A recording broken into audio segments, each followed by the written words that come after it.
나의 사랑하는 책 비록 헤어졌으나 어머님의 무릎 위에 앉아서 재미있게 듣던 말. 한 사람이 포도원에 무화과 나무를 심은 것이 있더니 와서 그 열매를 구하였으나 얻지 못한지라.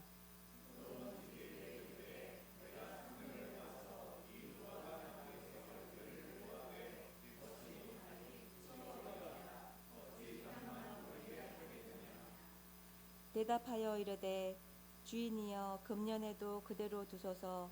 내가 두루 파고 그름을 주리니 함께여 이후에 만일 열매가 열면 좋거니와 그렇지 아니면 찍어버리소서 하였다 하시니라. 아멘. 2021년도 한 해의 마지막 주일, 해마다 이쯤 되면 올해는 어떤 한 해였는가 하는 것을 돌아보게 됩니다. 해마다 올해의 단어를 선정하는 옥스퍼드 영어 사전은 2021년 올해 단어는 백신 또는 백신 접종을 뜻하는 백스라고 하였습니다. 대부분 우리가 예상할 수 있는 단어일 것입니다. 작년에 이어도 올해도 무엇보다도 코로나로 관련한 이슈가 다른 이슈를 전부 삼켜버린 그러한 한 해였습니다. 자, 그런가 하면은 콜린스 사전을 발견하는 콜린스는 올해의 단어로 NFT를 선정했습니다. 예, 갑자기 NFT? 그죠? 전혀 우리는 생소하죠. 이게 올해의 단어라고 하는데 우리는 너무나 생소한 단어입니다. 이 NFT란 무엇이냐면은 블록체인 기술을 활용해 디지털 콘텐츠에 고유한 인식값을 부여한 것이다라고 합니다. 무슨 말인지 들어도 모르시겠죠. 저도 그래서 이게 무슨 말인가 저도 잘 모르는 말인데 대충 제가 이해한 대로 말씀드리면 이제 바야흐로 이제는 세상은 이제 디지털 시대로 전환된다라고 하는 것이죠. 그래서 디지털 콘텐츠가 점점 더 많아지고 점점 더 중요해지는 그러한 시대가 되면서 꼭 필요한 기술이 바로 이 NFT라고 하는 것입니다. 이 NFT는 한마디로 디지털 콘텐츠의 증명서와 같은 것이라고 생각하면 됩니다. 가령 어떤 화가가 실제로 붓이 아닌 컴퓨터로 디지털 그림을 그렸다라고 한다면 거기에 고유한 인식 번호를 붙이는 게 NFT입니다. 이 디지털로 된 작품이기 때문에 쉽게 무한 복제가 가능합니다. 그렇지만은 이 NFT는 복제된 작품에도 작품에도 새로운 고유 번호를 부여하기 때문에 그것이 이 화가가 이 작가가 처음 만든 것인지 아닌 것인지 진품인지 아닌지를 구별하는 그러한 구별할 수 있는 그러한 일을 한다라고 하는 것이죠. 여기까지 저희가 더 이상 저도 잘 모르고 설명도 못하고 설명해봐야 여러분들도 잘 알아듣을지 못할 것 같고 아무튼 이러한 세상을 우리가 살아가고 있다라고 하는 것이죠. 자, 2021년 한 해가 온통 코로나19 백신으로 전 세계적인 이슈가 된 한 해이기도 하지만 또 그러는 가운데서도 우리는 전혀 모르는 NFT라고 하는 것들 그러한 세상의 변화가 일어나는 그러한 시대였습니다. 한편으로는 뭔가 이거 세상은 이렇게 변화되는데 우리는 정체되는 느낌, 퇴보하는 느낌이 들기도 하고 또 다른 한편으로는 우리는 정말 아무것도 모르고 살았는데 하나님의 은혜로 또 한 해를 살았구나 하는 생각이 들기도 합니다. 옆에 분들하고 인사 나누실까요? 올 한 해도 하나님 은혜로 살았습니다. 올 한 해도 하나님 은혜로 살았습니다. 정말 그렇습니다. 정말 세상의 빠른 변화, 또 세상의 여러 가지 다양한 인들 가운데서 우리는 알고도 또 모르고도 지나갔는데 정말 하나님 은혜로 무사히 또 한 해를 마치게 되었습니다.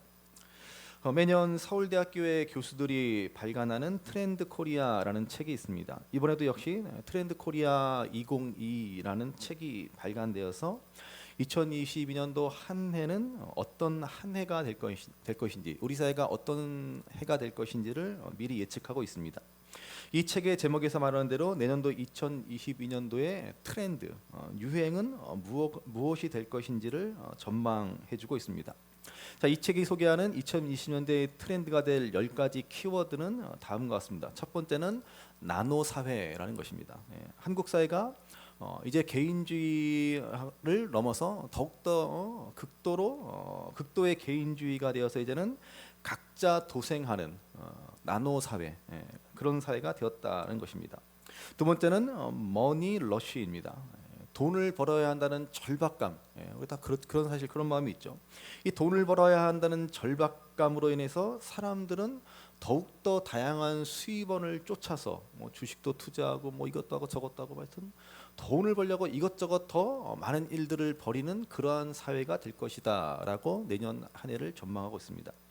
세 번째는 루틴이입니다. 루틴이 스스로 어떤 루틴을 만들어서 철저하게 자기를 관리하는 시대, 그런 시대가 된다는 것이죠. 그러니까 얼마나 요즘에 자기 관리가 중요하게 여깁니까? 그래서 내년 한 해도 더욱더 그렇게 자기 관리의 중요성을 강조하고 그것을 잘 지키는 루틴이라는 새로운 신조어가 등장해서 이렇게 사람들이 자기 관리를 한다는 것이죠.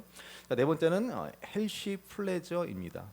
이거는 앞에 루틴이와 더불어서 무엇보다도 건강이 가장 중요하다라고 사람들이 생각해서 젊어서부터 건강할 때부터 즐겁고 편안하고 실천 가능한 건강 관리를 사람들이 쫓아 살아갈 것이다라고 해서 헬시 플레저라고 합니다. 다섯 번째는 러스틱 라이프입니다. 이게 무슨 말이냐면은 복잡한 도시를 떠나서 하루 이틀 정도는 조용한 데서 한가한 데서 시골의 정취를 느끼며 살아가는 삶을 사람들이 추구하게 될 것이다. 그래서 러스틱 라이프라고 합니다. 우리는 뭐 바로 옆에 가면 뭐 논밭 있으니까는 뭐 굳이 안 해도 돼요. 그다음 여섯 번째는 실제감 테크. 이게 뭐냐면요, 점점 발달하는 가상현실, 증강현실의 기술이 더욱더 발달해서 완전한 실제감을 느낄 수 있는 그러한 기술들이 출현하고 더욱더 상용화가 될 것이다라고 하는 것입니다. 그래서 실제감 테크라고 하는 것이고요. 일곱 번째는 라이크 커머스라고 합니다. 라이크 커머스는 뭐냐면은 동료 간에 사람들 간에 소비자 간에 상호 좋아요를 기반으로 하는 경제. 그래서 요즘에 뭐 많이 나있죠. 뭐 좋아요를 눌러주세요. 뭐 구독 좋아요 뭐 이런 얘기. 하여튼 좋아요를 서로 기반으로 하는 그런 경제가 더욱더 활성화될 것이다라고 하는 것이고요. 그다음에 여덟 번째는 득템력이라는 득템력. 이것은 돈이 있어도 쉽게 구할 수 없는 아이템을 그런 아이템을 획득할 수 있는 그런 능력이 또한 강조되는 시대가 될 것이다. 아홉 번째는 엑스틴 시대입니다. 엑스틴이 뭐냐면요, 이전 세대와는 달리 풍요로운 10대를 보냈고 10대 자녀와 교감하고 소통할 수 있는 새로운 부모 세대를 일컬어서 엑스틴이라고 말합니다. 그래서 과연 대충 몇 살부터 우리가 엑스틴이라고 말할 수 있을까? 그래서 제 생각에는 한 40대부터는 그래도 엑스틴 세대라고 말할 수 있지 않을까? 풍요롭게 10대를 보냈고 그 다음에 10대의 자녀들과 교감하며 살아갈 수 있는 그런 새로운 부모 세대, 그런 엑스틴 시대를 전망합니다. 마지막 열 번째로 내러티브 자본이라고 합니다. 이것은 뭐냐면은 자신만의 이야기, 자신만의 서사가 하나의 자본이 되는, 하나의 자신의 능력이 되는 그러한 사회가 2022년도가 될 것이다라고 전망하고 있습니다. 자, 이것이 서울대학교 교수들이 예측하는 2020년도 한국 사회의 중요한 트렌드가 될 것이라는 말입니다. 자, 우리는 도무지 뭐 무슨 말인지 대부분 뭐 처음 듣는 말도 있고 우리에게 전혀 해당하지 않거나 공감이 되지 않는 것도 많은 것 같습니다. 이외에도 어떠한 것이 트렌드가 되고 어떠한 것이 유행이 되어 우리의 삶에 새로운 변화로 나타날지, 우리의 삶에 어떠한 영향을 끼치게 될지는 사실 아무도 모릅니다. 확실한 것은 올 한 해 코로나19라는 큰 위험과 세상의 빠른 변화의 물결 속에서도 우리가 하나님의 은혜로 무사히 살아온 것처럼 2022년도 내년 한 해도 하나님의 인도하심이 우리와 함께 하신다라고 하는 사실은 분명합니다. 그러므로 우리가 내년 한 해 일어날 일들에 대해서 미리 예측해보고 세상의 트렌드를 미리 아는 것도 중요하겠지만은 하나님 안에서 어떻게 살아야 할지를 계획하고 다짐하는 것이 더욱더 중요한 일이 될 것입니다. 그러므로 오늘 2021년 마지막 주일에 한 해를 하나님 안에서 돌아보고 어떻게 우리가 새해를 맞이할 것인지, 이러한 질문을 가지고 오늘 본문 말씀을 한번 생각해 보고자 합니다. 자, 오늘 본문을 보시면 흔히 열매 없는 무화과 나무의 비유라고 이렇게 일컬어집니다. 자, 본문은 이렇게 시작하고 있습니다. 6절 말씀 보십시오. 6절 같이 읽습니다. 이에 비유로 말씀하시되 한 사람이 포도원에 무화과 나무를 심은 것이 있더니 와서 그 열매를 구하였으나 얻지 못한지라. 자, 한 사람이 무화과 나무의 열매를 구했으나 얻지 못했다라고 말씀합니다. 자, 여러분 올 한 해 우리는 어떻습니까? 우리는 혹시 이러한 무화과 나무와 같은 모습은 아니었는지, 하나님 앞에 열매 없는 한 해를 살아오지는 않았는지 한번 생각해 보아야 할 것입니다. 우리가 하나님 앞에 어떠한 열매를 올 한 해 맺었습니까? 혹시 우리 가운데 아무 열매가 없다라고 하는 그러한 부끄러운 심정이 되었다면 과연 그 이유가 무엇이겠습니까? 오늘 본문에 열매 없는 무화과 나무, 이 나무는 도대체 왜 열매를 맺지 못했겠습니까? 자, 무엇보다도 이 나무는 자신의 책임을 망각했기 때문입니다. 여러분, 무화과 나무의 책임이 무엇입니까? 무화과 나무의 책임은 열매를 맺는 것입니다. 그것이 무화과 나무의 존재 이유라고 말할 수 있습니다. 무화과 나무는 어떤 목재로 사용되어질 수 없는 나무입니다. 무화과 나무는 가구나 어떤 기구를 만드는 제목으로 사용될 수 없습니다. 게다가 불을 피우는 데 사용되는 땔감으로도 부적합합니다. 그러니 이 무화과 나무의 유일한 존재 이유, 그 목적은 열매를 위해서입니다. 열매 없는 무화과 나무, 이것은 아무짝에도 쓸모없는 나무입니다. 그런데 지금 이 무화과 나무는 자신의 사명과 책임을 망각해 버리고 있습니다. 마찬가지로 여러분, 하나님이 우리를 이 땅에 태어나게 하시고 이렇게 하나님의 은혜로 부름받아 하나님의 백성이 되게 하신 것은 우리에게 어떠한 책임, 사명이 있기 때문입니다. 그래서 하나님의 부르심, 소명에는 두 가지 차원이 있다라고 제가 말씀드렸습니다. 첫째는 우리 구원을 위해 우리를 부르셨다라고 하는 것이고, 두 번째는 우리에게 사명을 주시고자 우리를 부르셨다라는 것입니다. 우리는 하나님의 백성, 구원받은 하나님의 자녀로 부르심을 받았습니다. 그러면 이제 우리는 하나님 나라 백성으로서의 합당한 삶을 살아야 한다는 것입니다. 이 하나님 나라 백성으로서의 합당한 삶이 바로 두 번째 부르심, 소명이라고 말할 수 있습니다. 그러므로 우리가 하나님의 부르심을 받은 구원받은 백성이라면 우리도 무화과 나무와 같이 열매를 맺어야 할 사명이 있음을 알아야 합니다. 예수님께서 제자들을 부르신 이유도 마찬가지입니다. 그들을 향해서 나를 따라오너라 라고 부르시고 3년 동안 같이 먹고 자고 동거동락하신 이유가 무엇입니까? 바로 그들이 사명을 잘 감당해서 열매 맺는 삶을 살도록 하시기 위해서입니다. 그래서 요한복음의 말씀을 보시면 예수님은 십자가를 앞에 두시고 제자들을 불러놓고 마지막 당부를 하십니다. 그것이 요한복음 13장에서 18장까지의 긴 교훈으로 기록되어 있습니다. 그런데 그 중간에 15장을 보시면 우리가 잘 아는 유명한 비유의 말씀을 하십니다. 소위 포도나무 비유라고 하는 것이죠. 이 비유에서 예수님은 말씀하시기를 나는 포도나무요 너희는 가지다 라고 하셨습니다. 그리고 이렇게 또 말씀하십니다. 요한복음 15장 16절 같이 읽습니다. 너희가 나를 택한 것이 아니요 내가 너희를 택하여 세웠나니 이는 너희로 가서 열매를 맺게 하고 또 너희 열매가 항상 있게 하여. 아멘. 예수님이 제자들을 부르신 목적, 그리고 오늘 저와 여러분들을 부르신 그 목적이 뭐예요? 그것은 바로 열매가 있게 하려고 라고 말씀하고 계십니다. 여러분, 우리의 궁극적 소망은 하나님 나라에 있습니다. 우리의 참된 행복과 우리의 참된 소망은 하나님 나라에서 완성되어질 것입니다.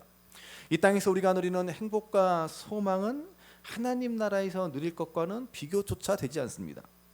그러면 여러분, 우리가 이 땅에서 사는 것이 좋겠습니까? 당장 하나님 나라로 돌아가는 게 좋겠습니까? 오늘 지금 당장에 하나님 나라로 가는 게 좋으시겠죠? 얼마나 좋겠습니까? 뭐하러 이 세상을 이렇게 힘들게 그냥 아둥바둥하며 살아갑니까? 빨리 하나님 나라에 가서 영원한 복락을 누리는 게 좋지 않겠습니까? 그래서요 사도 바울은 이렇게 고백하고 있습니다. 빌립보서 1장 21절에 보시면 내게 사는 것이 그리스도니 죽는 것도 유익함이라 라고 했습니다. 내가 그리스도 안에 살기 때문에 또 그리스도가 내 안에 살기 때문에 사는 것도 좋지만 나는 죽는 것도 좋다라고 바울은 말합니다. 그리고 한 걸음 더 나아가 차라리 죽는 것이 나에게는 훨씬 좋은 일이고 나는 빨리 죽어서 주님 곁에 가고 싶다라고까지 사도 바울은 말하고 있습니다. 빌립보서 1장 23절의 말씀을 보시겠습니다. 같이 한번 읽겠습니다. 내가 그 둘 사이에 끼었으니 차라리 세상을 떠나서 그리스도와 함께 있는 것이 훨씬 더 좋은 일이라 그렇게 하고 싶으나. 사도 바울의 솔직한 고백입니다. 여기 둘 사이에 끼었으니 라고 했는데 지금 사도 바울은 삶과 죽음 사이에 끼어 있습니다. 지금 바울은 감옥에서 삶과 죽음의 갈림길에 서 있습니다. 언제 죽을지 모르는 상황입니다. 그 상황에서 뭐라고 말씀합니까? 나는 살아도 좋고 죽어도 좋다. 차라리 빨리 죽었으면 나는 좋겠다. 그래서 주님 곁에 빨리 가고 싶다라고 말하고 있습니다. 그런데 이 말씀 마지막에 뭐라고 그래요? 죽는 게 더 좋으나 뭐예요? 빨리 죽어서 주님 곁에 가는 것이 좋긴 좋은데 지금 당장 천국에 가고 싶은데 아직 이 땅에 남아서 해야 할 일, 빌립보 교인들의 유익을 위해서 할 일이 있다라고 하는 것을 그 뒤에 말하고 있습니다. 여러분 바로 이 말씀입니다. 우리가 하나님의 백성, 하나님의 구원받은 자녀로서 지금 당장 천국에, 지금 당장 하늘나라에 가는 것이 너무나 우리에게 좋은 일입니다. 그럼에도 불구하고 하나님이 당장 우리를 하나님 나라로 데려가시지 않는 이유가 뭐예요? 이 땅에서 우리가 해야 할 일, 우리의 사명이 있기 때문에 그렇습니다. 우리가 이 땅에서 사는 존재의 이유가 있습니다. 그게 바로 열매를 맺기 위해서다라고 하는 것입니다. 그러면 여러분 과연 우리는 무슨 열매를 맺으며 이 땅을 살아가야 하겠습니까? 성경에서 열매라는 이 단어를 말할 때는 항상 두 가지 측면에서 다룹니다. 하나는 생명의 열매, 전도의 열매입니다. 우리가 예수님 믿고 예수님 안에 있는 하나님의 영원한 생명을 받았다면 이제 또 나를 통해서 맺어지는 또 하나의 열매를 하나님은 기대하고 계신다라는 말입니다. 여러분 우리가 하나님을 믿고 구원받았다면 그리고 예수님을 믿는 것이 이렇게 좋고 이렇게 아름답고 이렇게 풍성한 은혜가 있다면 어떻게 이 좋은 것을 나 혼자만 누릴 수 있습니까? 다른 사람들에게 전하지 않고는 도저히 견딜 수가 없는 것입니다. 우리가 맺어야 할 첫 번째 열매는 그래서 바로 이 생명의 열매입니다. 저는 우리 교회에 와서 전도에 대해서 특별히 강조하지도 않았지만 이제 우리 교회가 새롭게 리모델링도 하고 얼마나 좋습니까? 이 좋은 것을 우리만 누려서야 되겠습니까? 그렇죠? 물론 단순히 교회 건물 리모델링만 한 게 좋은 것이 아니죠. 이와는 비교도 할 수 없는 영생의 복, 하나님의 은혜를 우리만 누리는 것은 그것은 정말 큰 잘못입니다. 그래서 일찍이 수많은 기독교 명절을 남긴 영국의 존 스토트 목사님이 쓴 책 가운데 전도하지 않은 죄라는 제목의 책이 있습니다. 벌써 우리들에게 시사해 주는 바가 크지 않습니까? 전도하지 않는 죄. 본래 이 책의 제목은 Our Guilty Silence라고 합니다. 이 직역을 하자면 우리의 죄스러운 침묵 그런 뜻입니다.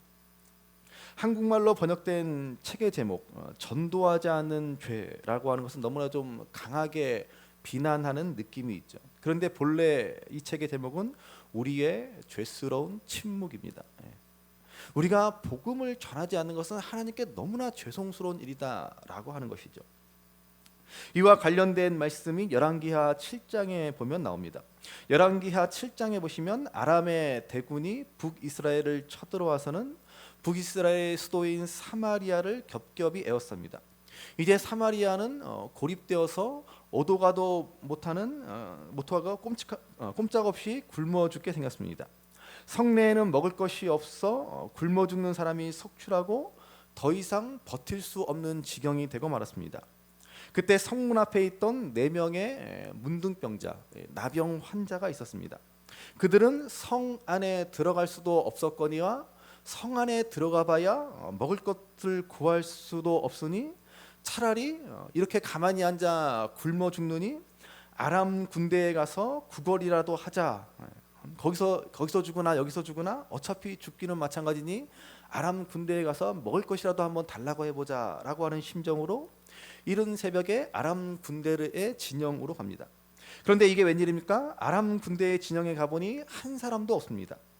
그들은 무기와 양식을 다 버려둔 채 다 사라져 버리고 말았습니다. 하나님이 은혜를 베푸셔서 아람 군대를 물리쳐 주신 것입니다. 자, 이것을 처음 발견한 4명의 이 문둥병자들은 허겁지겁 줄임배를 채우고 온갖 금은 보화를 챙기기 시작합니다. 그러다가 문득 그들은 생각합니다. 지금 사마리아 성 안에는 굶어 죽는 사람들이 속출하는데 우리가 이 소식을 알리지 않고 우리끼리 이렇게 먹고 배부르고 우리끼리 좋아하면 이것은 하나님 앞에 큰 범죄다라고 하는 것입니다. 열왕기하 7장 9절의 말씀을 한번 보십시오. 그들이 뭐라고 하는지 한번 같이 한번 읽어보겠습니다. 나병 환자들이 그 친구에게 서로 말하되 우리가 이렇게 해서는 아니 되겠도다. 오늘은 아름다운 소식이 있는 날이거늘 우리가 침묵하고 있도다. 만일 밝은 아침까지 기다리면 벌이 우리에게 미칠지니 이제 떠나 왕궁에 가서 알리자 하고. 아멘. 자, 여기 아름다운 소식이 있도다 그러지 않습니까? 예. 여러분, 우리에게 아름다운 소식, 좋은 소식, 복된 소식이 있지 않습니까? 이 복음을 의미하는 것이죠. 이 복음을 전하지 않고 우리가 침묵한다면 이것은 정말로 하나님 앞에 죄송스러운 일이다. 하나님의 벌이 우리에게 미칠 수도 있다라고 그들은 말하고 있습니다. 여러분, 오늘 우리 주위에 아직도 주님 몰라 영적 굶주림에 죽어가는 사람들이 많이 있지 않습니까? 그런데 그들을 외면한 채 우리만 만족을 얻고 우리만 생명을 얻고 우리만 하나님의 은혜로 배부르게 살아간다면 여러분, 이것이 얼마나 하나님 앞에 죄스러운 일입니까? 하나님이 지금 당장 우리를 이 땅에서 부르시지 않는 이유, 그것은 바로 우리에게 이러한 생명의 열매를 기대하시기 때문이지 않습니까? 그것이 우리의 사명이고 우리가 하나님 앞에 맺어야 할 열매라는 것입니다.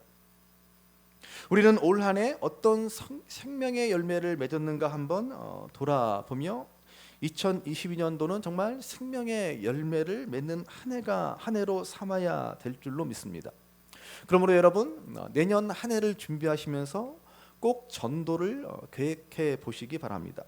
내 주위에 누구를 어떻게 전도할지를 한번 생각해 보시기 바랍니다. 목사님이 하라니까, 남들이 하니까 나도 그냥 해야 되나 보다. 그래야 좀 체면이 서니까.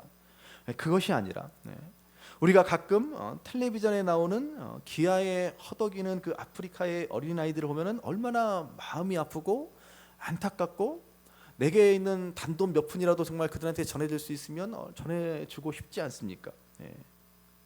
바로 그러한 심정이어야 한다는 것이죠. 아니, 사실 그보다 더 갈급한 심정이어야 합니다. 정말 내게 주신 이 영생의 복이 얼마나 귀한 것인 줄 안다면, 그리고 지금도 우리 주위에 그렇게 영적으로 굶주려 죽는 사람이 있음을 우리가 본다면 우리는 도저히 가만히 있을 수 없는 것입니다. 그들의 영적 굶주림과 배고픔을 외면하는 것이 얼마나 하나님 앞에 죄송스러운 일입니까? 그러므로 여러분, 2022년대는 이러한 전도의 열매, 생명의 열매를 반드시 맺어 나갈 수 있는 저와 여러분, 우리 교회가 되시기를 간절히 바랍니다. 또 하나, 성경의 열매라는 단어를 다룰 때 늘 강조하는 것은 바로 인격의 열매입니다. 우리가 잘 아는 성령의 열매이지 않습니까? 우리가 요즘에 계속해서 갈라디아서의 말씀을 통해서 이제 보게 되겠지만은 성령의 9가지 열매, 사랑과 희락과 화평과 오래 참음과 자비와 양선과 충성과 온유와 절제라고 하는 이 성령의 9가지 열매를 우리가 잘 알지 않습니까? 자, 이렇게 성령의 9가지 열매라고 하는데, 근데 사실 이 갈라디아서의 원문을 보시면 성령의 9가지 열매는 복수가 아닌 단수로 기록되어 있습니다. 그러니까는 여러 개가 아닌 한 개라고 하는 의미입니다. 우리말에는 단수 복수의 구분이 명확하지 않고 별로 우리는 단수 복수를 중요하게 생각하지 않습니다. 쉽게 말해서 우리는 성령의 9가지 열매라고 해도 되고 성령의 9가지 열매들이라고 해도 무방합니다. 복수를 의미하는 들이라는 단어를 붙여도 되고 안 붙여도 되고 우리말은 그렇게 사용합니다. 그러나 헬라어를 모체로 하는 영어권은 단수 복수를 정확하게 구분해 줘야 합니다. 그런데 갈라디아서에 나오는 성령의 9가지 열매는 단수로 기록되어 있습니다. 즉 하나라는 뜻입니다. 9가지 열매라고 하지만 이 성령의 9가지 열매는 본질적으로 하나인 것입니다.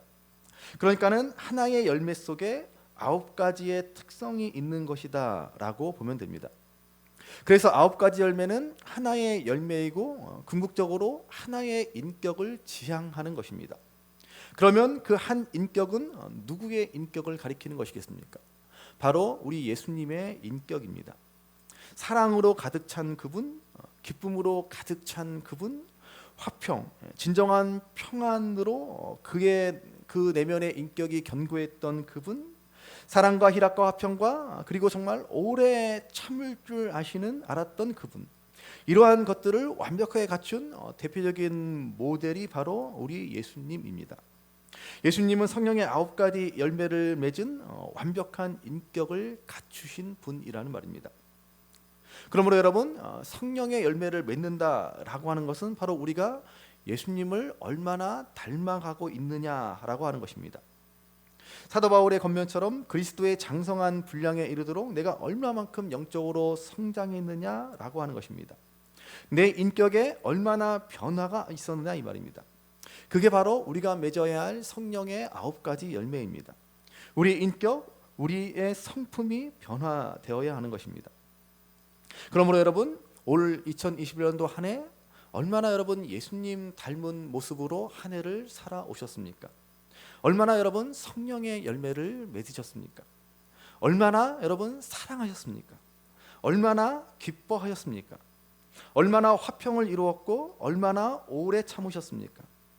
얼마나 자비를 베푸셨고 얼마나 선한 일에 힘쓰셨습니까? 얼마나 충성했고 온유했고 절제하셨습니까? 이에 대한 대답이 올 한 해 우리가 하나님 앞에 맺은 열매이고 하나님이 우리에게 구하시고 기뻐 받으신 열매임을 명심하시기 바랍니다. 자, 그런데 오늘 본문에서 우리가 유의해서 보아야 할 것이 있습니다. 본문의 비유를 다시 보시면 이 무화과 나무가 어디에 심겨졌습니까? 다시 6절 말씀해 보시면 이상하게도 이 무화과 나무가 포도원에 심겨졌습니다. 이상한 일이죠. 왜 무화과 나무를 포도원에 심습니까? 여러분, 이스라엘은 대부분 건조한 땅입니다. 농사짓기에 적합한 땅이 많지 않습니다. 그런데 그 가운데 이스라엘은 포도를 많이 재배하는데 그들은 포도를 재배할 때 가장 좋은 땅, 가장 비옥한 땅, 한마디로 옥토를 골라 포도를 심습니다. 그러니까 이 포도원에 무화과 나무를 심었다라고 하는 것은 무슨 말이에요?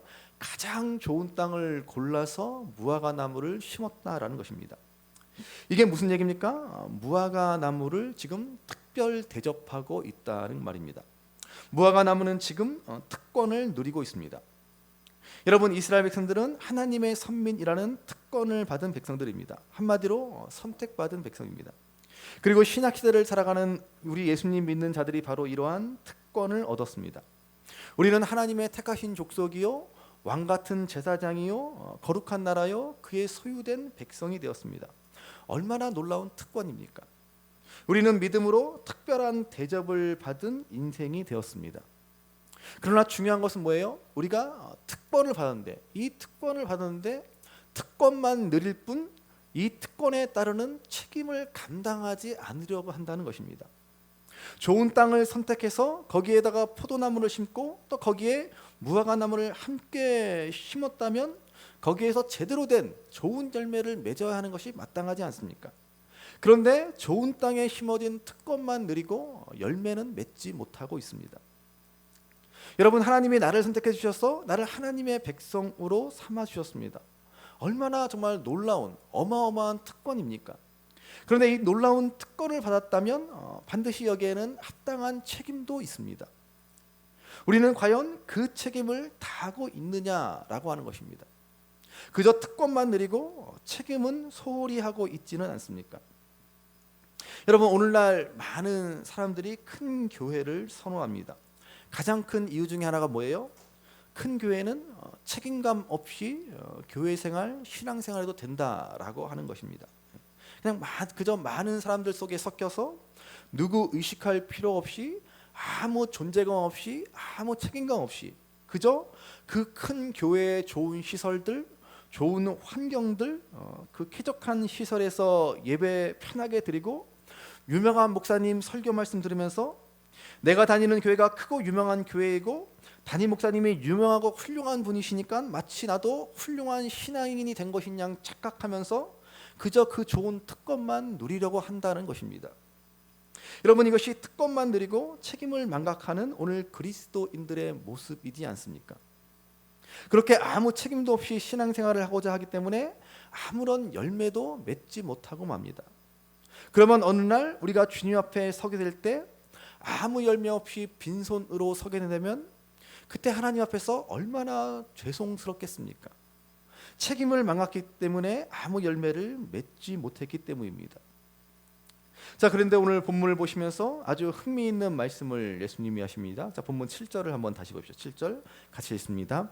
포도원 지기에게 이르되 내가 3년을 와서 이 무화과 나무에서 열매를 구하되 얻지 못하니 찍어버리라. 어찌 땅만 버리게 하겠느냐. 자, 열매 없는 무화과 나무를 향해서 주인이 어찌해서 땅만 버리고 있느냐 이렇게 말합니다. 이 무화과 나무는 열매를 맺지 못하기 때문에 땅만 차지하고 있습니다. 땅만 버리고 있습니다.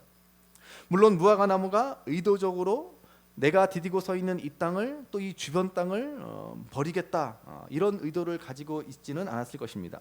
그러나 결과적으로는 그렇게 되고 말았다는 말입니다. 저는 오늘 우리의 모습도 어쩌면 이와 같을 수도 있다라고 생각합니다. 우리가 원하든 원치 않든 우리는 다른 이들에게 영향을 끼치며 살아가게 되어 있습니다. 어떤 식으로든지 긍정적이든 부정적이든 우리는 서로에게 영향을 주고 받습니다. 그런데 우리가 아무 책임 없는 자세로 신앙생활한다면 그저 아무런 영향을 끼치지 않고 있는 것이 아니라 그것은 좋지 않은 영향을 끼치며 그저 땅만 버리고 있는 것입니다. 여러분, 초대교회 성도들은 세상에 놀라운 영향력을 끼쳤습니다. 그들의 힘은 미약하고 그들의 숫자는 미미했지만 그러나 그 영향은 정말로 대단했습니다. 그래서 그들의 이 무서운 영향력을 나타내는 단어 중에 하나가 바로 사도행전에 나오는 전염병이라는 단어입니다.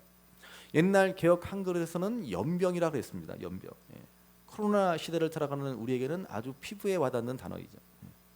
왜 이런 별명이 그리스도인들에게 붙여졌습니까? 당시 그리스도인들의 영역은 그야말로 무시무시했기 때문입니다. 한 사람이 예수를 믿으면 결코 그것으로 끝나지 않습니다. 그야말로 연쇄 감염을 일으키고 집단 감염을 일으킵니다. 그래서 사도 바울이 주 예수를 믿으라 그리하면 너와 내 집이 구원을 받으리라 라고 말씀하지 않았습니까? 물론 한 사람이 예수를 믿는다고 자동적으로 온 집안이 구원을 받는 것은 아닙니다. 그런데 한 사람이 예수님을 믿으면 어느새 가족 전체가 예수님을 믿게 됩니다.